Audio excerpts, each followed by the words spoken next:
आदाब, नमस्कार। आप देख रहे हैं INN चैनल। मैं हूं शेख अहमद अली। इस न्यूज़ बुलेटिन में आइए नजर डालते हैं दिन भर की बड़ी खबरों पर। वजीर आजम नरेंद्र मोदी ने आज बेंगलुरु की यूनिवर्सिटी ऑफ एग्रीकल्चरल साइंसेज में 107वें इंडियन साइंस कांग्रेस का इफ्तिताह किया। वजीर आजम ने अपनी इफ्तिताही खिताब में कहा कि हिंदुस्तान की तरक्की की कहानी साइंस और टेक्नोलॉजी के शोबे में इसकी हुसूलियाबियों पर मुनहसर है। इंडियन साइंस, टेक्नोलॉजी और इख्तिरा के मंजरनामे में इनकलाब लाने की ज़रूरत है। वज़ीर आज़म ने कहा कि इस मुल्क के नौजवान साइंसदानों के लिए उनका मोटो इख्तिरा, पेटेंट, पैदावार और खुशहाली रहा है। उन्होंने कहा कि ये 4 इक़दामात हिंदुस्तान को तेज़ रफ्तार तरक्की की तरफ गामज़न करेंगे। वज़ीर आज़म ने मज़ीद कहा कि लोगों के लिए और लोगों के ज़रिए इख्तिरा हमारे न्यू इंडिया की सिमत है। उन्होंने कहा कि न्यू इंडिया को टेक्नोलॉजी और मंतकी मिजाज की भी ज़रूरत है ताकि हम अपने समाजी और माशी शोबों को एक नई सिमत दे सकें। वज़ीर आज़म ने कहा कि साइंस और टेक्नोलॉजी सबके लिए मौक़ों को काबिल रसाई बनाने के लिए बराबर का मैदान फराहम करते हैं और ये समाज में मुत्तहिदा रोल भी अदा करते हैं। उन्होंने कहा कि अब इत्तलात और मौसूलात की टेक्नोलॉजी में होने वाली पेशरफ सस्ते स्मार्टफोन और सस्ता डेटा मुहैया करने में कामयाब है और ये मुल्क में हर एक के लिए काबिल रसाई हो चुके हैं, जबकि इससे पहले चंद लोगों के इस्तेहकाक के तौर पर ही इसे देखा जाता था। इससे आम आदमी को अब ये यकीन हो गया है कि वो हुकूमत से अलग थलग नहीं है। अब वो हुकूमत से बराह रास्त तौर पर रब्ता कर सकता है और अपनी आवाज़ सुना सकता है। उन्होंने इस बात पर जोर दिया कि हिंदुस्तान को $5 ट्रिलियन की मईशत बनाने में साइंस और टेक्नोलॉजी का एक अहम रोल है। वज़ीर आज़म मोदी ने इस मौके पर ISTM पोर्टल का आगाज़ भी किया। बड़ी प्रिविलेज को खत्म किया। इससे आज सामान्य से सामान्य नागरिक को भी विश्वास हुआ है कि वो अलग नहीं, वो भी सीधा सरकार से कनेक्टेड है, उसकी आवाज सीधे सरकार तक पहुंच रही है। ऐसे ही परिवर्तनों को हमें और प्रोत्साहित करना है, मजबूत करना है। साथियों, इस बार आपने रूरल डेवलपमेंट में साइंस और टेक्नोलॉजी की भूमिका पर चर्चा रखी है, इसलिए मैं इसी क्षेत्र की थोड़ा और विस्तार से बात करूंगा। बीते 5 वर्षों में रूरल डेवलपमेंट को देश के सामान्य मानवी ने महसूस किया है, अनुभव किया है। स्वच्छ भारत अभियान से लेकर आयुष्मान भारत तक दुनिया की सबसे बड़ी योजनाएं जो आज इफेक्टिव डिलीवरी के लिए सराही जा रही है, उनके पीछे की ताकत अगर कोई है तो वो है टेक्नोलॉजी और गुड इफेक्टिव गवर्नेंस के लिए हमारी प्रतिबद्धता। साथियों, आज देश में गवर्नेंस के लिए जितने बड़े पैमाने पर साइंस एंड टेक्नोलॉजी का इस्तेमाल हो रहा है, उतना पहले कभी नहीं हुआ। कल ही हमारी सरकार ने, मेरा तुमकुर में कार्यक्रम था, देश के 6 करोड़ किसानों को एक साथ। मरकजी वज़ीर दाखिला अमित शाह ने शहरियत तरमीमी कानून के खिलाफ कांग्रेस समेत दीगर अपोजिशन जमातों की मुखालिफत को गलत और प्रोपेगेंडा बताते हुए कहा कि ये लोग वोट बैंक की सियासत करके लोगों को गुमराह कर रहे हैं, क्योंकि इस कानून में कहीं भी किसी की शहरियत लेने का कोई इल्तिज़ाम नहीं है और इससे किसी को भी डरने की ज़रूरत नहीं है। वज़ीर दाखिला अमित शाह ने शहरियत तरमीमी कानून CAA और शहरियों के कौमी रजिस्टर NRC के बारे में बेदारी पैदा करने के लिए आज राजस्थान के जोधपुर से एक कौमी मुहिम का आगाज़ किया। उन्होंने कहा कि कांग्रेस और दीगर अपोजिशन पार्टीज़ वोट बैंक की सियासत के लिए CAA के खिलाफ झूठा प्रोपेगेंडा चला रहे हैं और मुल्क की आवाम को गुमराह कर रहे हैं। उन्होंने कहा कि ये लोग जमहूरियत के मफादात के खिलाफ जा रहे हैं, जबकि हम अवामी बेदारी मुहिम के तहत आवाम के पास जाकर CAA के बारे में अपना मौक़िफ़ रखेंगे। उन्होंने पनाहगज़ीनों को यकीन दहानी दिलाते हुए कहा कि वो डरे नहीं, बीजेपी इस मामले में 1 इंच भी पीछे हटने वाली नहीं है और उनकी शहरियत को कोई नहीं रोक सकता, चाहे अपोजिशन की सारी पार्टियां एक हो जाएं। नागरिकता संशोधन कानून के लिए उसके समर्थन में जन जागरण अभियान का आयोजन करा और वो अभियान के तहत मैं आज इस वीर भूमि पर आया। क्यों आयोजन करना पड़ा? क्या बुरा है? क्यों इसका विरोध हो रहा है? क्योंकि जिनको आदत पड़ गई है वोट बैंक की राजनीति करने की, एक कांग्रेस पार्टी ने नागरिकता संशोधन कानून के खिलाफ, सीएए के खिलाफ एक दुष्प्रचार का अभियान शुरू किया और उस दुष्प्रचार के अभियान के अंदर देश की जनता, कई युवा गुमराह हुए और एक कानून के खिलाफ प्रदर्शन हुए। तब हमने तय किया कि लोकतंत्र है, चार लोग अपनी स्वार्थ के लिए भारत माता के और भारत माता के सपूतों के, मेरे शरणार्थी भाइयों बहनों के हितों के खिलाफ अगर जाते हैं तो हम भी जनता के पास जाएंगे और जन जागरण करेंगे। और इस सीएए कानून के लिए, नागरिकता संशोधन कानून के लिए हम देश की जनता के सामने हमारा पक्ष लेकर जाएंगे। मित्रों, आज कांग्रेस, ममता दीदी, एचपी, बीएसपी, ये केजरीवाल एंड कंपनी, ये कम्युनिस्ट, ये सारे विरोध कर रहे हैं और ये सारी पार्टियों को मैं आज चुनौती देने आया हूं। आप कहते हो कि इससे देश के अंदर अल्पसंख्यकों का नागरिकता चली जाएगी। राहुल बाबा, कानून पढ़ा है तो कहीं। कांग्रेस पार्टी ने वजीर-ए-आज़म नरेंद्र मोदी और वजीर दाखिला अमित शाह पर मुल्क को 1947 के हालात में लाकर खड़ा करने का इल्ज़ाम लगाते हुए कहा कि अवाम ने उन्हें कांग्रेस के साबिक सदर राहुल गांधी को गाली देने के लिए नहीं बल्कि रोजगार पैदा करने के लिए इख्तियार सौंपा है। कांग्रेस मीडिया सेल के इंचार्ज रणदीप सिंह सुरजेवाला ने जुमे के रोज कहा कि मोदी और अमित शाह मुल्क के नौजवानों के लिए रोजगार के मौके तलाश करने चाहिए और राहुल गांधी और अपोजिशन पार्टियों के लीडरों को गाली देकर उन पर अपनी झुंझलाहट नहीं निकालनी चाहिए। भारतीय जनता पार्टी ने कांग्रेस सेवा दल की एक मैगजीन में सावरकर पर नफरत आमेज तबसरा किए जाने पर सख्त रद्द-ए-अमल का इजहार करते हुए आज कहा कि नेहरू खानदान को लेकर मशहूर कहानियों को अगर कोई सियासी जमात किताब में शाये कराकर इसका प्रचार करे तो क्या ये सही सियासत होगी। बीजेपी के तर्जुमान जीवीएल नरसिम्हा राव ने मीडिया से बात करते हुए कहा कि कांग्रेस ने एक मुजाहिदे आज़ादी की तौहीन की है। कांग्रेस ऐसा करके मुल्क में गलत सकाफत की तशहीर कर रही है। कांग्रेस को सोचना चाहिए कि नेहरू खानदान के सिलसिले में कई कहानियां मकबूल हैं। अगर कोई सियासी पार्टी इस तरह की कहानियों की इशाअत और तशहीर करे तो क्या ये सही सियासत होगी। उन्होंने कहा कि यह बहुत दुख की बात है कि राहुल गांधी की क़यादत में कांग्रेस इस कदर गिर चुकी है कि इससे मुल्क की रिवायात की फिक्र नहीं है। बीजेपी के सीनियर लीडर राम माधव ने दावा किया है कि शहरी तरमीमी कानून मुल्क के किसी भी शहरी के खिलाफ नहीं है। उन्होंने कहा कि अपोजिशन जमातें इस कानून साजी के खिलाफ एहतजाज कर रही हैं जिनको इस बारे में ज़्यादा मालूमात नहीं है। ये इल्ज़ाम लगाते हुए कि शहरियत तरमीमी कानून की मुखालिफ जमातें इस एक्ट के हक़ाइक़ से वाकिफ़ नहीं हैं। उन्होंने कहा कि इन जमातों ने हक़ाइक़ मालूम करने की कोई भी कोशिश नहीं की, इसलिए वो आवाम को गुमराह करने की कोशिश कर रहे हैं। बीजेपी के कौमी जनरल सेक्रेटरी ने शहरियत तरमीमी एक्ट पर उस्मानिया यूनिवर्सिटी में खिताब करते हुए इल्ज़ाम लगाया कि अपोजिशन या शहरियत तरमीमी एक्ट के मुखालिफिन फ़िरक़ावाराना ख़ुतूत पर मुल्क को तकसीम करने की कोशिश कर रहे हैं क्योंकि वो सियासी महाज पर वज़ीर-ए-आज़म नरेंद्र मोदी का सामना नहीं कर सकते।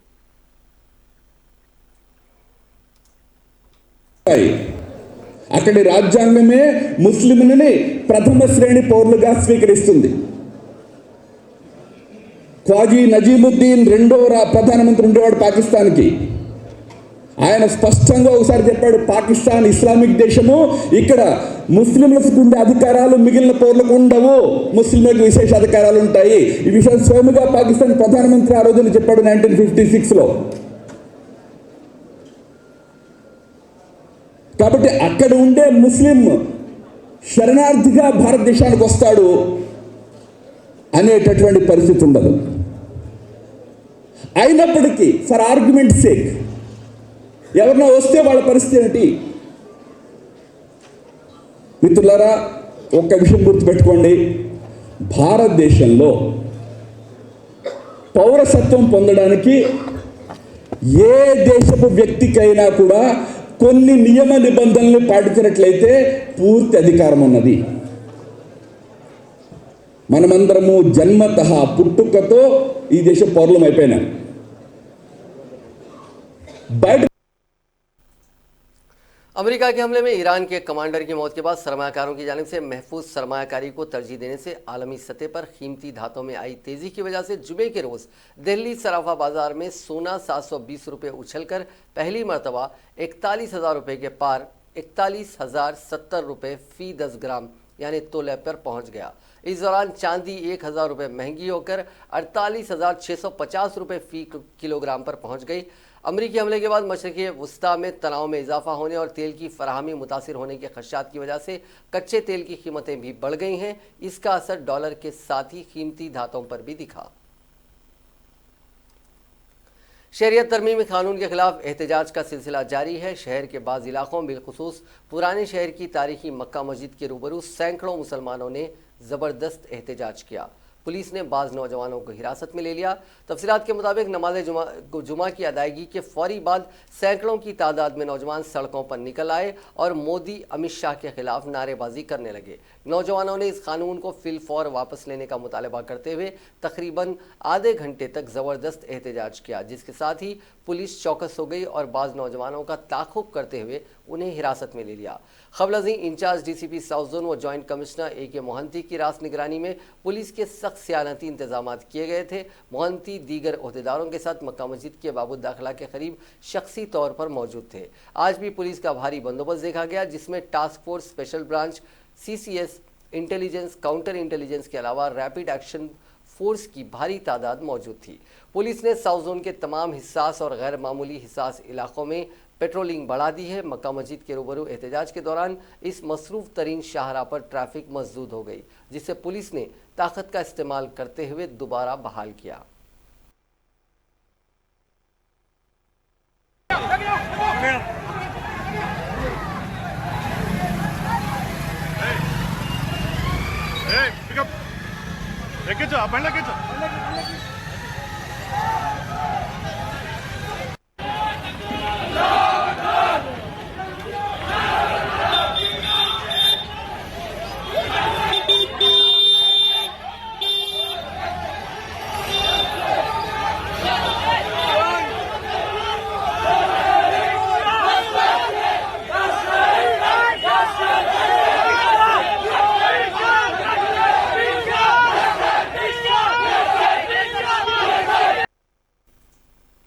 शहरियत तरमीमी कानून और NRC के खिलाफ हैदराबाद में हफ्ते के रोज़ मिलियन मार्च निकाला जाएगा। 40 से ज़ायद तंजीमों पर मुश्तमिल जॉइंट एक्शन कमेटी इस मार्च का एहतमाम कर रही है। ये मार्च धरना चौक इंदिरा पार्क पर मुनक़िद होगा। JAC के चेयरमैन मोहम्मद मुश्ताक मलिक ने इस सिलसिले में तफसीलात से वाकिफ करवाया।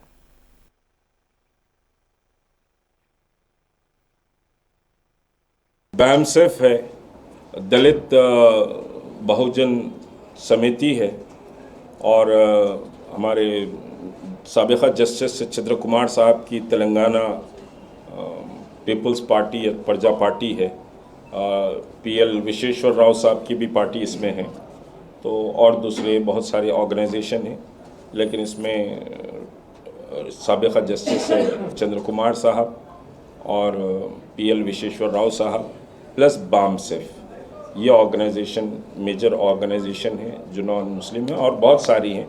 टोटल 40 ऑर्गेनाइजेशन से 15 या 17 ऑर्गेनाइजेशन नॉन मुस्लिम। देखिए, कल की रैली में हुलियत तब्दील रहेंगे और एक ऐसा समझिए कि प्रोजेक्शन भी रहेगा कि मुसलमान नॉन मुस्लिम का ड्रेस पहनेगा, नॉन मुस्लिम मुसलमान का ड्रेस पहनेगा, तो अब प्राइम मिनिस्टर साहब होलियों को आइडेंटिफाई करें। स्कूल की तरफ से ट्रांसपोर्टेशन कर लेना पड़ेगा। अलबत्ता बच्चों को NTR स्टेडियम जो है वहाँ एक ब्लॉक बनाकर इंशाल्लाह उसमें सेफ्टी समझिए कि प्रोवाइड की जाएगी।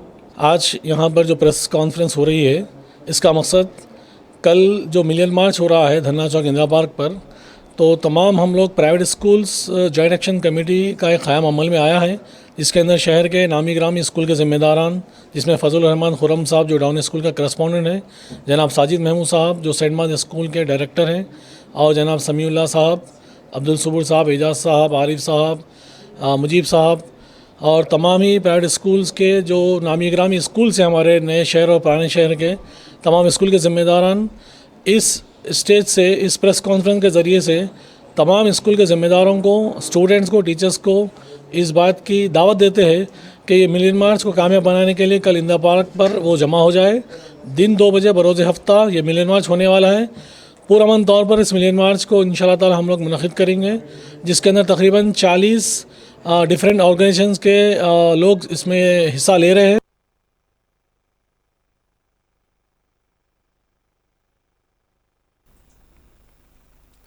तेलंगाना कांग्रेस कमेटी ने बल्दी इंतखाबात की तैयारियों का आगाज़ कर दिया है। इस सिलसिले में पीसीसी सदर उत्तम कुमार रेड्डी ने रियासत की 95 बल्दियात में पार्टी उम्मीदवारों के इंतखाब और इंतखाबी मुहिम की निगरानी के लिए पार्टी मुबस्सरीन के नामों का ऐलान किया है।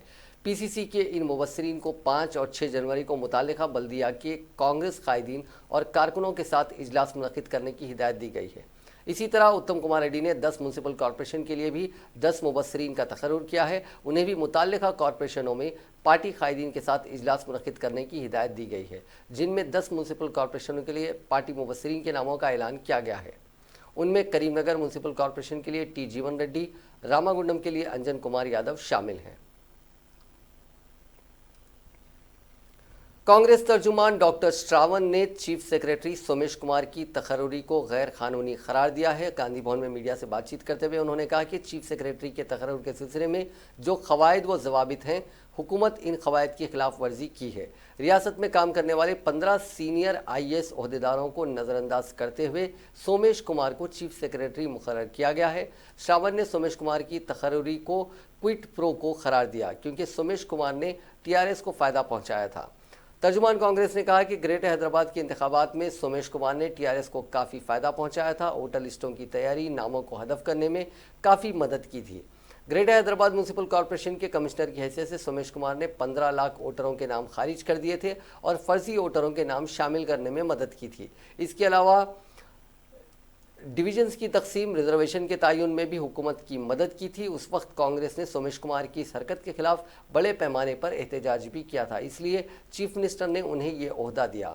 श्रावण ने कहा कि सोमेश कुमार आंध्रा कैडर के ओहदेदार हैं। तेलंगाना कैडर के ओहदेदारों को नज़रअंदाज करते हुए सोमेश कुमार को किस तरह इस ओहदे पर फायज किया जा सकता है। इससे दीगर सीनियर IAS ओहदेदारों को काम करने में मुश्किल पेश आएगी।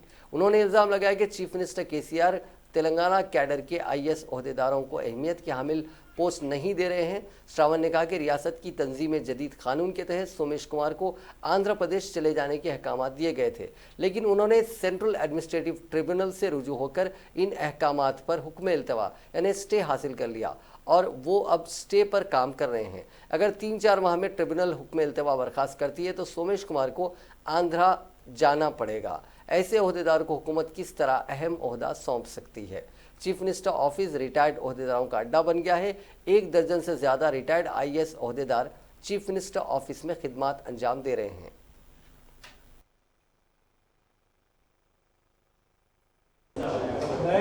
तेलंगाना गवर्नमेंट का जो चीफ सेक्रेटरी अपॉइंटमेंट के लिए junior officer IAS officer Somesh Kumar साहब को चुनना जो है सो गलत है, ये कांग्रेस पार्टी का विचार है। करीब 15 ऑफिसर से BP आचार्य जी से लेकर के 83 बैच के, 84 बैच के अजय मिश्रा से लेकर के 85 बैच के सुरेश चंद्रा को लेकर के 89 तक शांति कुमारी तक करीब 15 ऑफिसर्स है। इन सब लोगों को छोड़ के जो है सो junior IAS officer Somesh Kumar को अपॉइंटमेंट करने में TRS का एक बड़ा साजिश है। ये साजिश क्या है? जब उन्होंने GHMC का म्युनिसिपल कमिश्नर के हैसियत में काम किया है, GHMC इलेक्शंस हुआ था, उस दौर पर करीब 15 लाख वोटर्स को जो है सो एलिजिबल वोटर्स को जो है सो निकाल के फेंक दिए हैं और जिन लोगों को एलिजिबिलिटी नहीं है चोरी छुपे से आए सो लोगों को जो है सो उन लोगों को वोटर का दर्जा देकर के जो है सो टीआरएस पार्टी को डूबियस तरीके से जो है सो उन लोगों को जीत हासिल करने में उन लोगों को मदद किया है। उसके साथ में उस जमाने में इलेक्शंस के दौरान गवर्नमेंट के एडवर्टाइजमेंट्स को जो है सो और वार्ड्स का डिलिमिटेशन जो है सो और रिजर्वेशंस को पूरा अलग एलोकेट करने में पूरे में जो है सो गफला करा बोल के बहुत सारे उनके ऊपर एलिगेशंस आए थे। अब आज साबित हो गया वो एलिगेशंस पूरा सच है बोल के, क्योंकि वो सब किया है। आज जो है सो उनको आज रिटर्न गिफ्ट जो है सो आज टीआरएस पार्टी दिया बोल के हम ये मानते हैं, ये गलत बात है। आज टीआरएस के गवर्नमेंट ये बात बोल रहे हैं कि 4 साल का उनको सर्विस है, इसी वजह से जो है सो हमने उनको स्टेबल गवर्नमेंट देता बोल के, गवर्नेंस देता बोल के उनको दिया बोल के बोलते हैं। मगर बात यह है, उन्होंने सेंट्रल एडमिनिस्ट्रेटिव ट्रिब्यूनल के स्टे के ऊपर जो है सो आंध्रा कैडर ऑफिसर होने के नाते भी। बीजेपी के रियासती सदर डॉक्टर के लक्ष्मण ने कहा है कि शहरियत तरमीमी एक्ट में लफ्ज मुस्लिम ना होने पर एहतजाज करना पाकिस्तान की तायद करने के मुतरादिफ है। उन्होंने आज निजामाबाद कलेक्ट्रेट ग्राउंड में सीएए की तायद में बीजेपी की जानिब से मुनक़िदा प्रजा दर्शना प्रोग्राम से खिताब करते हुए कहा कि आज़ादी के बाद मुसलमानों के लिए एक अलहदा मुल्क दे दिया गया है, लेकिन वहाँ हिंदुओं पर हमले जारी हैं। उन्होंने कहा कि मुल्क की तकसीम के बाद इस्लामी मुल्क पाकिस्तान बन गया और हिंदुस्तान सेकुलर बनकर रह गया। उन्होंने कहा कि पाकिस्तान में रहने वाले हिंदू अक़लियतों पर जारी मज़ालिम को रोकने के लिए नरेंद्र मोदी हुकूमत ने शहरियत देने का फैसला किया। इस पर भी कांग्रेस और दीगर जमातें मुखालिफत कर रही हैं। लक्ष्मण ने कहा कि चीफ मिनिस्टर व सरबराह टीआरएस चंद्रशेखर राव तेलंगाना तहरीक के दौरान आंध्राई मुलाजिमीन और अवाम पर हमले किए थे और अब सीएए की मुखालिफत करते हुए मुल्क के हिंदुओं पर हमले शुरू कर दिए हैं। बीजेपी सदर ने इल्ज़ाम लगाया कि सदर मजलिस बैरिस्टर असदुद्दीन अवैसी की इमा पर चंद्रशेखर राव काम कर रहे हैं। उन्होंने दरियाफ्त किया कि तेलंगाना के चीफ मिनिस्टर चंद्रशेखर राव हैं या असदुद्दीन अवैसी। उन्होंने चीफ मिनिस्टर से इस बात की वजाहत करने का मुतालबा किया कि वो क्यों सीएए की मुखालिफत कर रहे हैं। लक्ष्मण ने कहा कि अगर चीफ मिनिस्टर मुनासिब जवाब देते हैं तो वो बीजेपी की सदारत से मुस्तफ़ी होने तैयार हैं। उन्होंने कहा कि हिंदुओं को बुरा भला कहने वाले केसीआर किस तरह हिंदू होने का दावा करते हैं।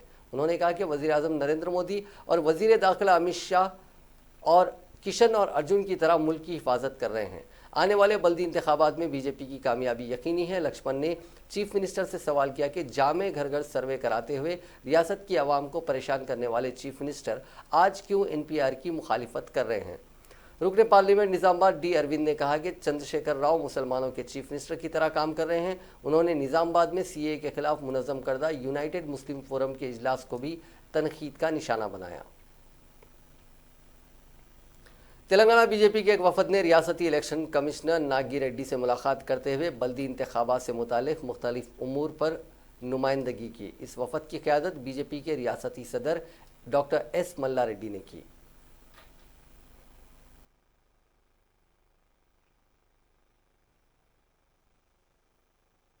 के बारे में 5 और 4 तारीख चेयरमैन मेयर का और वार्ड वाइज का रिजर्वेशन आ रहा है, इसीलिए 7 तारीख जो नोटिफिकेशन आ रहा है एक ही दिन बच रहा है। उसमें कोई एतराज़ है तो म्यूनसिपल कमिश्नर को या हायर ऑफिशियल्स को कंप्लेंट करने के लिए एक ही दिन बच रहे। इसीलिए कम से कम 1 हफ्ता का समय हम पूछे हैं। इसके पहले ही 31 तारीख दिसंबर को ही हम एक लेटर लिखे थे, कोई आपको पहुंच गया।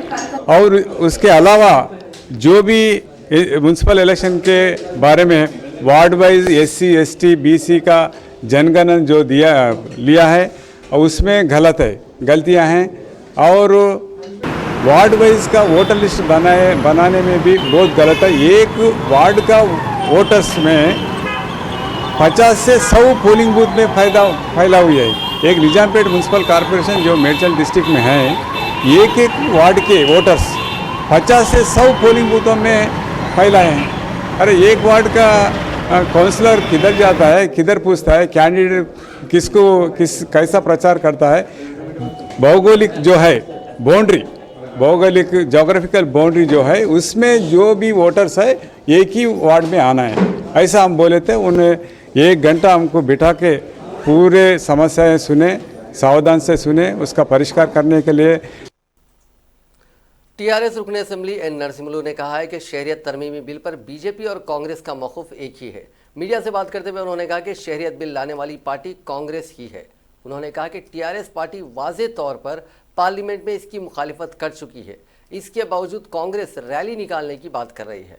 उन्होंने कहा कि उत्तम कुमार रेड्डी को चाहिए कि वो पहले कांग्रेस कायदीन ने माजी में क्या कहा था उसका जायजा लें। उन्होंने कहा कि मुल्क में दहशतगर्दी की जिम्मेदार भी कांग्रेस है। नरसिम्हू ने कहा कि मरकजी वजीर किशन रेड्डी मजलिस और बीजेपी के दरमियान मुकाबले की बात कहकर माइंड गेम खेलने की कोशिश कर रहे हैं। इससे कुछ होने वाला नहीं है क्योंकि केसीआर हुकूमत अवाम के ख्वाहिशात के मुताबिक काम कर रही है। उन्होंने कहा कि लॉ एंड ऑर्डर का मसला पैदा ना हो इसलिए पुलिस ने रैली को इजाज़त नहीं दी है। इस पर भी कांग्रेस का पुलिस ओहदेदार के खिलाफ गवर्नर को शिकायत करना निचली सियासत का हिस्सा है। उन्होंने दावा किया कि बल्दी इंतखाबात में टीआरएस की कामयाबी यकीनी है। रियासती वजीर कुपुला ईश्वर ने कहा है कि पल्ले प्रगति प्रोग्राम के जरिए रियासत के देहातों में बड़े पैमाने पर तब्दीली लाई जाएगी। उन्होंने जगतियाल जिले के वेलगाटूर मंडल के शाखापुर में दूसरे मरहले के पल्ले प्रगति प्रोग्राम में शिरकत की। इस मौके पर वजीर मौसूफ ने खिताब करते हुए कहा कि टीआरएस हुकूमत ने देहातों में तब्दीली लाने के निशाने के साथ इस प्रोग्राम को बाविखार अंदाज में शुरू किया है। इस प्रोग्राम के जरिए देहातों को मॉडल देहातों में तब्दील करने की उन्होंने ख्वाहिश जाहिर की। हरितहारम प्रोग्राम के हिस्से के तौर पर लगाए गए पौधों के तहफ़्फ़ुज़ को यकीनी बनाने के लिए ट्री गार्ड लगाए जाएंगे। हर देहात में कचरेदार नस्ब किए जाएंगे और शमशान घाट की तामीर अमल में लाई जाएगी। इस प्रोग्राम में पेद्दापल्ली के रुकन पार्लियामेंट वेंकटेश, रुकन assembly M Laxman Rao, ZPTC Sudha Rani और दीगर मौजूद थे। Director general of police Mahendra Reddy ने हुकूमत की जानिब से शुरू किए जाने वाले each one teach one programme की मुकम्मल तायद और उसे कामयाब बनाने का ऐलान किया। DGP दफ्तर में नए साल के मौके पर मुनक़िदा तकरीब से खिताब करते हुए महेंद्र रेड्डी ने कहा कि रियासती हुकूमत ने 100% ख्वानदगी के निशाने को अबूर करने के लिए जो प्रोग्राम शुरू किया है, इस प्रोग्राम में महकमे पुलिस भी संजीदगी से हिस्सा लेते हुए उसे कामयाब बनाएगा। उन्होंने कहा कि एक पुलिस यूनिट में कम से कम 20 नाख्वानदा अफराद को ख्वानदा बनाने का निशाना मुकर्रर किया जाएगा। उन्होंने पुलिस अहदेदारों को मशवरा दिया कि वो अवाम में अपना एतमाद पैदा करें ताकि अवाम में एहसास पैदा हो कि पुलिस उनकी हिफाजत के लिए काम कर रही है। महकमा तालीम ने संक्रांति त्यौहार के लिए 6 रोज़ा तातीलात का ऐलान किया है। तमाम खानगी और सरकारी स्कूल्स 11 ta 16 जनवरी बंद रहेंगे जबकि 17 जनवरी से तालीम का आगाज़ होगा। अहदेदारों ने डिस्ट्रिक्ट एजुकेशन ऑफिसर्स को हिदायत दी है कि वो इस बात को यकीनी बनाएं कि इस नोटिफिकेशन पर सख्ती से अमल हो। ताहम रियासत के मिशनरी स्कूल्स को तातीलात से एग्जेम्प्ट किया गया है क्योंकि उन्होंने पहले ही क्रिसमस की तातीलात दे दी हैं। रियासती महकमा तालीम ने अपने तालीमी कैलेंडर में कहा है कि तातीलात के दौरान क्लासेस मुनक़िद करने वाले स्कूल्स के खिलाफ सख्त कार्रवाई की जाएगी। अजीम तर बल्दिया हैदराबाद के मेयर राम मोहन ने कहा है कि इस साल बल्दिया सड़कों की तामीर, सफाई, पार्क और मलबे की सफाई पर खुसूसी तवज्जो देगी। मीडिया से गैर रस्मी तौर पर बात करते हुए उन्होंने 2019 में जिन कामों का आगाज़ किया गया था उन कामों को तेज़ी से मुकम्मल किया जाएगा। शहर के हर जोन में 15 पार्क्स कायम करने के मंसूबे पर अमल किया जा रहा है। उन्होंने कहा कि GHMC में 1 लाख डबल बेडरूम मकानात के मिन जुमला 60,000 मकानात की तामीर मुकम्मल हो चुकी है। SRDP के फंड्स के तहत फ्लाईओवर, ब्रिज और लिंक रोड को अहम शाहराहों से मरबूत किया जाएगा ताकि ट्रैफिक के मसाइल पर काबू पाया जा सके। इसके अलावा 130 जंक्शंस को तरक्की दी जा रही है। शहर के फुटपाथ पर गैर कानूनी तामीरात बर्खास्त करने के अलावा रास्तों और खुली अराजी पर डाले जाने वाले तामीराती मलबे और कचरे की निकासी के लिए इक़दाम किए जा रहे हैं। तामीराती मलबे की रिसाइकलिंग के इक़दाम किए जा रहे हैं।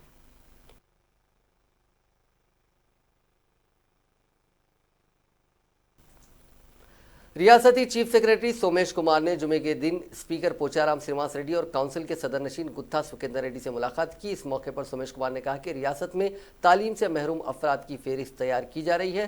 पंचायत राज सेक्रेटरीज को फहरिस्त तैयार करने की हिदायत जारी की गई है। 6 माह के अंदर तेलंगाना को 100% ख्वानदा रियासत बनाया जाएगा। उन्होंने कहा कि मुल्क के माली बहरान का असर दीगर रियासतों में ज़्यादा हुआ है जबकि तेलंगाना में दीगर रियासतों के मुकाबले हालात बेहतर हैं। रियासत में जारी माशी बहरान से निपटने के लिए वज़रा की कमेटी ने एक रिपोर्ट तैयार की है। इस रिपोर्ट के मुताबिक माशी बहरान से निपटने के लिए इक़दाम किए जाएंगे।